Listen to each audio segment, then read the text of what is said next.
আপনাদের চরণে প্রার্থনা করছি, আপনারা আমাদেরকে আপনাদের চরণে আশ্রয় দিয়ে ধুলায় ধূসারিত করে নিত্যকাল জন্মযন্ত্রান্তরে আমরা যেন এই সনাতনীগণে দাসত্ব করতে পারি, তাদের সেবা করতে পারি।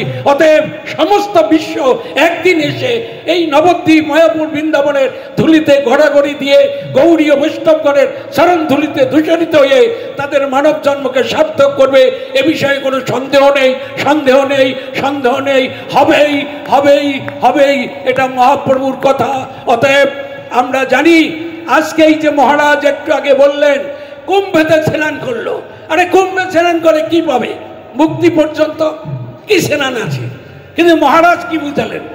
নিগম কল্পতরুর গলিতং ফলম সুখ মুখাদ অমৃত দ্রব সংযুতম পিবত ভাগবত রসমালয়ম মুহুর রসিকা ভুবি ভাবুকা। দেখুন কি রস দিয়ে গেছেন, কি অমৃত দিয়ে গেছেন ব্যাসদেব, সুখদেব। ভগবানের পরিকরগণ যারা, রূপানুগ আচার্যগণের অনুগত চরণাশ্রিত যারা, তারা কি অমৃত দিয়েছেন আপনারা বিচার করুন, বিশ্লেষণ করুন। নিগম কল্প তরুর গলিতং ফলম সুখ মুখাদ অমৃত দ্রব সংযুতম পিবত ভাগবতম রসম আলয়ম মুহুরহ রসিকা ভুবি ভাবুকা। ভাবুক রসিক সেই প্রেমিক ভক্তগণ তারা সেটাকে আস্বাদন করে সেই সুখদেব গোস্বামীর উচ্ছিষ্ট অমৃত সেটি পৃথিবীতে পতিত হয়েছে। তাই রসিক প্রেমিক ভক্তগণ কারা? রূপানুগ বৈষ্ণব। পৃথিবীতে গৌড়ীয় রূপানুগ বৈষ্ণব ছাড়া বিশুদ্ধ বৈষ্ণব পাবেন না, কোথাও পাওয়া যাবে না। পৃথিবীতে ধর্ম নামে যত কথা চলে, ভাগবত কয় তা পরিপূর্ণ চলে। ছল ধর্ম, কপট ধর্ম, স্বার্থান্বেষী ধর্ম, ধর্মের নামে ব্যবসা বাণিজ্য এইসব করছেন। কিন্তু সপ্তম গোস্বামী ছিল ভক্তিবিনোদ ঠাকুরের ধারাতে, জগৎগুরু ছিল ভক্তি সিদ্ধান্ত সরস্বতী প্রভুপাদের ধারাতে যারা এসেছেন, আমরা যারা তাদের এই পারমার্থিক ইনস্টিটিউটে ভর্তি হওয়ার সৌভাগ্য পেয়েছি, এটা গর্বের বিষয়। আমাদের কেশ আকর্ষণ করে তাদের চরণে যে আশ্রয় দিয়েছেন, এটা আমাদের সৌভাগ্যের বিষয়। আমি আমার নিজেকে গর্বিত মনে করছি। আজ এই গৌড়ীয় বেদান্ত সমিতির প্রতিষ্ঠাতা নিয়ামক জগৎগুরু ছিল ভক্তি প্রজ্ঞান কেশব গোস্বামী মহারাজ, এবং তাহার অনুসৃত তাহার বৈভব যিনি পরবর্তীকালে গৌড়ীয় বেদান্ত সমিতির আচার্য রূপে, সভাপতি রূপে তিনি সেই আসনে অধিষ্ঠিত ছিলেন, আমার গুরুপাদ পদ্ম জগৎগুরু নিত্যলীলা প্রবিষ্ট অষ্টোত্তর শত শ্রীশ্রীমৎ ভক্তি বেদান্ত বামন গোস্বামী মহারাজ, যাহাকে টাইটেল দিয়েছিলেন ডিকশনারি। প্রভুপাদ বলতেন যাও কিছু জানবে তাহলে ওই সন্তোষের কাছে যাও, ওই সজ্জন সেবক। প্রথম নাম ছিল সন্তোষ, তারপরে সজ্জন সেবক, তারপরে তৃতীয় স্বামী ভক্তি বেদান্ত বামন। অতএব এই তত্ত্বটিতে এটা মনে করবেন না উনি ওনার গুরুদেবের কথা বললে খুব করে, তা নয়। গুরু তত্ত্ব অখণ্ড তত্ত্ব।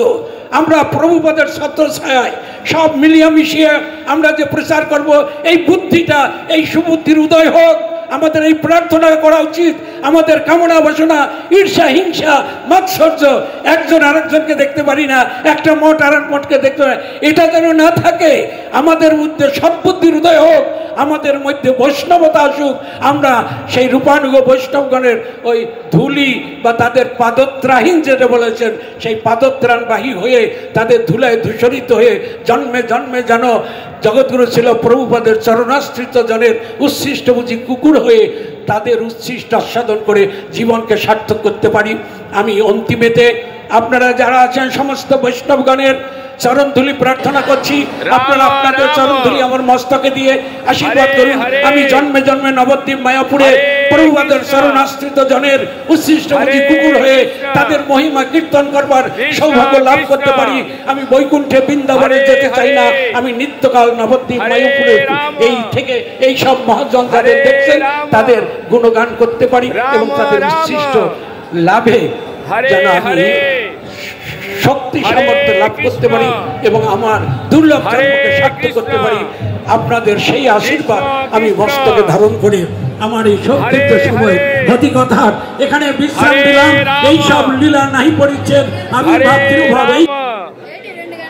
রাম রাম হরে হরে হরে কৃষ্ণ कृष्ण कृष्ण हरे हरे हरे राम राम राम हरे हरे।